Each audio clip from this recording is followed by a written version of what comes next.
የዳዳት እሴት ትውልዱ ሊያስቀጥለው እንደሚገባ የደሴ ከተማ አስተዳደር እስልምና ጉዳዮች ፕሬዝዳንት ሼህ እንድሪስ በድር ተናገሩ። በከተማዋ በበጎ ተግባራት የተሰማሩ የቅን ልቦች አባላትና የክርስትና ሃይማኖት ተከታዮች ሙስሊም ወንድሞቻቸውን አስፈጥረዋል። አክሊሉ ምንተስኖት ተጨማሪ አለው። የተለያዩ ሃይማኖቶች ተከባብረው በአብሮነት የሚኖሩባትና ለዓለም የሚተርፍ የተምሳሌትነት ታሪክ ያላት ሀገር ኢትዮጵያ ዛሬም ይህ የምዕመናን መልካም ግንኙነት በዘመናት ሂደት ሳይደበዝዝ ደምቆ ይታያል። ለአብነት በደሴ ከተማ የክርስትና እምነት ተከታዮች ሙስሊም ወንድሞቻቸውን ሲያፈጥሩ በስፍራው ተገኝተናል። በከተማዋ ልማትና የማህበረሰብ አብሮነት ላይ በንቃት እየሰሩ የሚገኙት የቅን ልቦች አባላት ደግሞ የፕሮግራሙ አዘጋጆች ናቸው። ረመዳን በማስፈጠር ሂደት ዛሬ እነሱን ዝግጅት አከናውለናል። ይሄ ደግሞ ለአንድነታችንና ለጋራ እሴታችን ይበል የሚያሰኝ ስለሆነ ይሄን ደግሞ ደስ የሚል ፕሮግራም እያሳለፍን ነው። ካሊድ ቤት ተገኝቶ ለማፍጠር ያነሳሳን ቅን ልቦች ከሁሉም ስብጥር ነው፣ የሙስሊሙም የክርስቲያኑም ስብጥር ነውና ወሎዬ እንደመሆናችን መጠን የመጀመሪያችን አይደለም፣ በየአመቱ የምናደርገው ነገር ነው።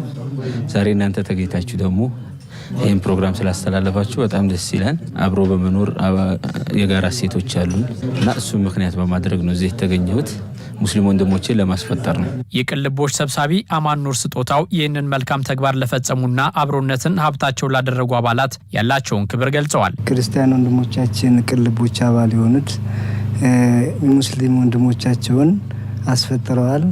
ለሁሉም የላቀ ክብር ነው ያለን። የቅን ልቦች አባላት ነው ልዩ የሚያደርገው ስብጥር ነው። ወጣት ካሊድ አብዱል ከሪም በከተማዋ የልማት ስራዎች በንቃት ከሚሳተፉት የቅን ልቦች አባላት መካከል አንዱ ነው። ክርስቲያን ወንድሞቹ በቤቱ ተገኝተው ባዘጋጁት የአፍጥር ፕሮግራም መደሰቱን ይናገራል። እጅግ በጣም ደስ ይላል። የሚያኮራ ተግባር ነው። አርአያ መሆን የሚችል ነው ለሌሎችም እና በጣም ተደስተናል። አልহামዱሊላህ በጣም አመስገን እፈልጋለሁ በዚህ አጋጣሚ የክርስቲያን ወንድሞቻችንን። የቅን ልቦች አባላቱ በአንድ ድምጽ እንደሚሉት ህዝብ በአንድነት መተባበር ከቻለ በኢኮኖሚ ያደገችና ሰላማዊ ኢትዮጵያን መፍጠር ይቻላል። ከተባበርን ብዙ ነገር መስራት እንደምንችል ለማህበረሰባችንን ያሳየን ይመስለናል። በዚህም ብዙ ቅን ልቦች እየተፈጠሩ ነው። አንድ ከሆነ ሰው ብዙ ነገር መስራት ይችላል። እኛ ብዙ ጊዜ የተሰባሰብንበት ምክንያት አንዱነን የተሻለ ነገር ሰርተን ለሌላ አርአያ ሆነን መገኘት ነው። ቅን ልቦች ላይ እንዳጠቃላይ በብሔርም ኦር በሃይማኖት ችግር የሌለበት ወይም ደግሞ እንዲህ የተሰባጠረ አይነት ስብስብ ነው። አርአያ መሆን የሚችለውም ከዚህ አንፃር ነው። አንዱ የተለያዩ በጎ ተግባራትን በማከናወን በአጭር ጊዜ ለውጥ ማምጣት የቻለው የቅን ልቦች ስብስብ በቀጣይም የተቸገሩ ወገኖችን ለመርዳት ዝግጁ መሆኑን ሰብሳቢው ይናገራሉ። እንደ ቅን ልቦች ደግሞ እንኳን የተቸገረን ብቻ አይደለም መንግስትን እየረዳ ነው ያለው።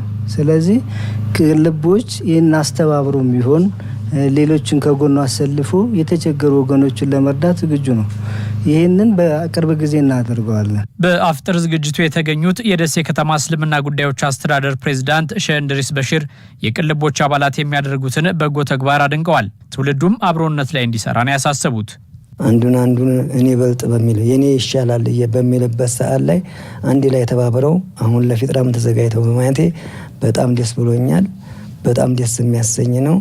ይህንን ወደፊት ያለው ትውልድ እንዲቀጥልበት እንዲያስቀጥለው ከዚህም በላይ ብዙ መሄድ እንዲችል እኔ እንግዲህ ምኞቴ ነው። በኢትዮጵያ የሃይማኖቶች መከባበር በእኛ የተጀመረ አይደለም ያሉት ሼህ እንድሪስ፣ ነገር ግን ጥላቻና መከፋፈልን እየተሰበከ ላደገ ትውልድ እውነታውን ገልጦ ማሳየት ይገባል ብለዋል። የክልሉን ጸጋ በአግባቡ በመጠቀምና ምርትና ምርታማነትን በማሳደግ የምግብ ዋስትናን ለማረጋገጥ እየሰራ መሆኑን የአማራ ክልል ግብርና ቢሮ አስታወቀ። ቢሮው በሰሜን ወሎ ዞን እየለማ ያለውን የመስኖ ስንዴ ሰብል ጎብኝቷል። ካሳሁን ኃይለ ሚካኤል ተጨማሪ ዘገባ አለው። የምግብ ዋስትናን ማረጋገጥ ከሀገራት ጥንካሬ መለኪያ መስፈርቶች ውስጥ አንዱ ነው። እናም በምግብ ራስን መቻል የሀገርን ኢኮኖሚ ከማሳደግ ባለፈ በእርዳታ ሰበብ የሚከሰትን የውጭ ጣልቃ ገብነት በመከላከል የሀገርን ሉዓላዊነት ለማስጠበቅ ሚና አለው። ከዚህ አኳያም ባለፉት 2 እና 3 ዓመታት የኢትዮጵያን የስንዴ ምርት ለማሳደግ እየተሰራ ይገኛል። በተለይም የበጋ መስኖ ስንዴን ከአርሶ አደሩ ጋር የማላመድ ሂደቱ አልፎ አልፎ በአርሶ አደሩ ወገን ጥያቄ የበዛበት እንደነበር የራያ ቆቦ ወረዳ ግብርና መምሪያ ኃላፊ አቶ ዳኘ ደሳለ ሐሳብ ያመለክታል። ስንዴ በእውነቱ አሁን ራያ አካባቢ ቆላ አካባቢ የሚለማ ሰብል ነው ወይ? ለምን እንደዚህ አይነቱን ነገር ለአርሶ አደሩ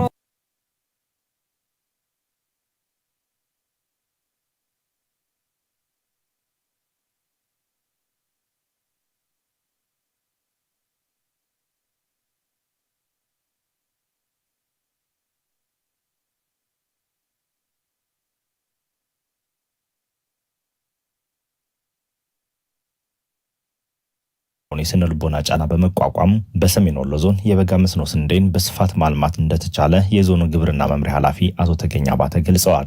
ከራያ ጀምሮ እስከ ሸዋሮቢት ድረስ ያለው ክላስተር የውሃ ማማ ነው። መሬቱ በጣም የሰጠ መሬት ነው። ምርታማ ነው። ሰሜን ወሎ ዞን አሁን በሁሉም ወረዳ በጋ ላይ ስንዴ ማምረት እንደምንችል በተሻለ ሁኔታ በሁሉም አካባቢዎች አስተማሪ የሆነ የስንዴ ልማት አለ። እንደ ዞን አጠቃላይ 20 ሺህ እናለማል ብለን ነበር ያሰብነው። 14052 ሄክታር አልምተናል።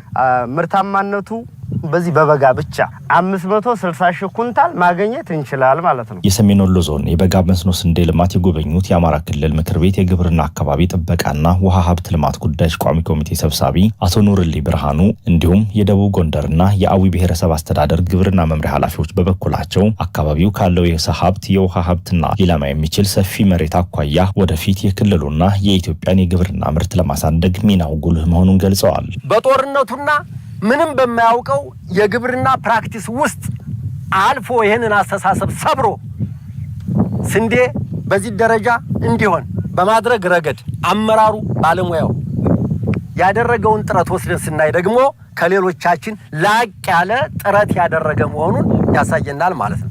በጣም ብዙ ድል ያለበት ተስፋ ያለበት የክልላችን አንዱ የልማት አቅም ያለበት አሁንም ማአት ውሃ እየፈሰሰ ስናየው የሆነ ነገር ይሰማል። ገና የመልማት አቅም አሁንም አለን። ገና የምንጨመረው መሬት እንዳለ ውሃ እንዳለ ያሳያል። በዚህ ወቅት መስከረም ላይ ነው የሚመስለው ውሃው ሲፈስ። ቆቦ ጌራና አካባቢ ያለው ልማት ከፍተኛ እንደሆነ እንዲሁ በታሪክ ደረጃ አውቀዋለሁ።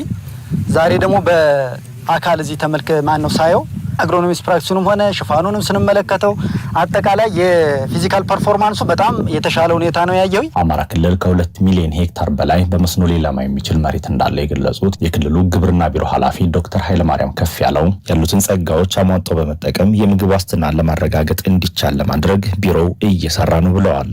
ራያ ላይ መተን ቀቦ ላይ ስንዴ አምርተናል ስንል 2 ነገሮችን ነው እያመከነ። አንደኛው መጀመሪያው በአስተሳሰብ ስንዴ ይመረታል ወይ እዚህ ለመጀመሪያ ጊዜ ነው። ከማሽላ ውጭ አይታወቅም።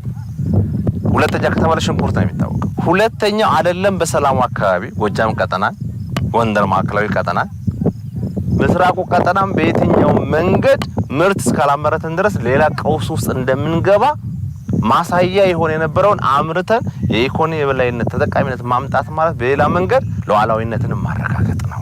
አርሶ አደሩ የራሱን ግንዛቤ ከመለወጥ ባሻገር ለሌሎች ተሞክሮ ለማካፈል ዝግጁ መሆኑን በራያ ቆቦ ወረዳ የመስክ ጉብኝት ወቅት ያገኘናቸው አርሶ አደር ነግረውናል። መጀመሪያ ዝሩ ሲባል የነበረው አስተያየትና አሁን ያለው አስተያየት ይለያያል። የራያ አርሶ አደር ስንዴ ምርት አልለመደም። ይሄን እያየ ሲመጣ ያው ቢያንስ ተገደን እንኳን ብንዘራ ጥሩ ነበር የሚል እነዚህ በማብቀላቸውና ይሄን በመጠቀማቸው በጣም የተቆረቆረ አካል አለ። ስለወደፊት አቅርቦቱ ካለ በተሻለ እንቅስቃሴ እንሄዳለን የሚል ነው አሁን ያርሶ አደሩ አላማ።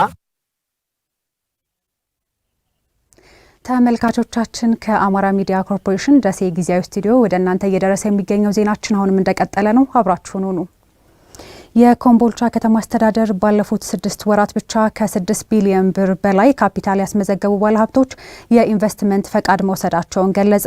ከተማ አስተዳደሩ ባለሀብቶቹ የሚያነሱትን የመብራት የብድርና የመሳሰሉ ችግሮችን ለመፍታት በሙሉ አቅሙ እየሰራ መሆኑንም አስታውቋል። ሀበሻንን ላይ ተጨማሪ ዘገባ አለው።